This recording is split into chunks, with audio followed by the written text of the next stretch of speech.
of our goods put to the benefit of our people.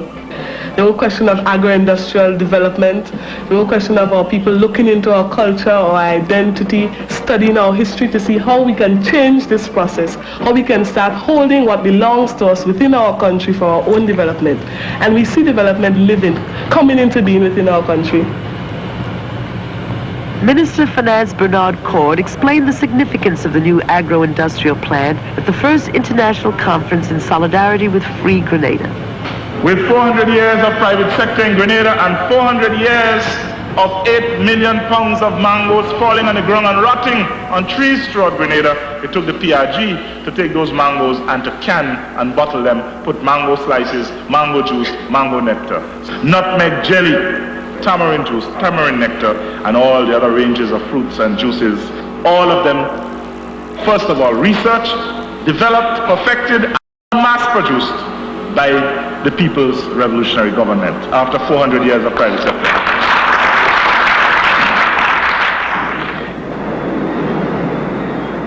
The fishing industry is another example of how British colonialism kept Grenada from developing its potential.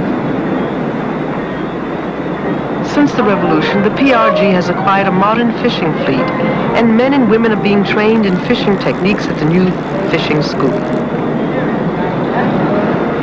Grenada, a country surrounded by water, found itself actually importing most of its fish and unable to feed its people properly otherwise.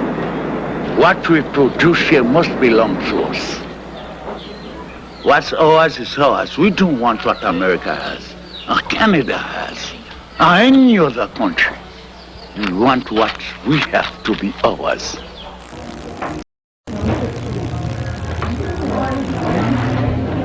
I am responsible for coordinating food and nutrition programs throughout Grenada, Carriacou, and Petit Martinique. What we have done since we started is to initiate a system of nutrition assistance to each parish.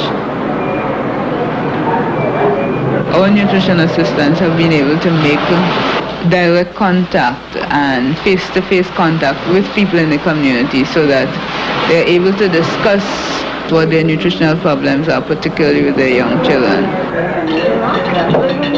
A campaign to eat local has been necessary because colonialism encouraged the people for generations to think that expensive imported food was better. Local foods were symbolic of poverty. It's only when we recognize the root causes of this kind of problem. Root causes in our situation lies in the effects of imperialism and the way they want to keep us down, the way the countries who have the money, the way the countries who produce the grain, for example, which is what our people depend on. 70% of our energy intake comes from flour, and that is controlled by the United States. The export of it, the price of it, and all that, right? And people are encouraged to eat this rather than to eat what they produce. People are encouraged to continue at a low productivity level so that they continue to be the consumers of wheat.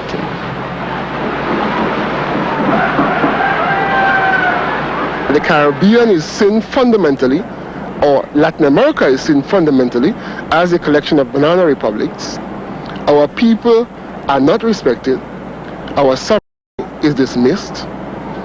In fact, some people see us as Neanderthals. Such arrogance has always characterized the U.S. involvement in the Caribbean. The more than 200 interventions made by the United States, military interventions, since the 1790s, more than 100 of those interventions have been in the Caribbean.